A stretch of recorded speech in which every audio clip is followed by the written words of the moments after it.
Hello everyone, আসসালামু আলাইকুম। কেমন আছেন সবাই? আলহামদুলিল্লাহ, আমি মোটামুটি ভালো আছি। ঠান্ডা জ্বর আমার, সবাই দোয়া করবেন খুব তাড়াতাড়ি যেন সুস্থ হয়ে যাই।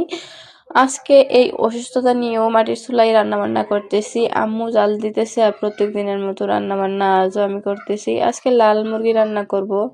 ঠিকঠাক মতো বয়েছে দিতেছি না, কোনো সমস্যা হলে বা একটু ভুল হলে আপনারা ক্ষমা করবেন।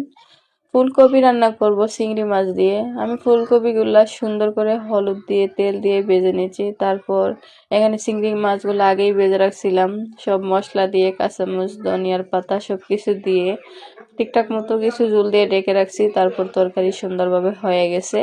আর এদিকে গোস্তের তরকারি রান্নার জন্য রসুন পেঁয়াজ বাটা সব কিছু মশলা একসাথে, সাথে 2-3টা আলু দিতেছি। আলু আমার ভীষণ ফেভারিট, আমি খেতে খুব পছন্দ করি।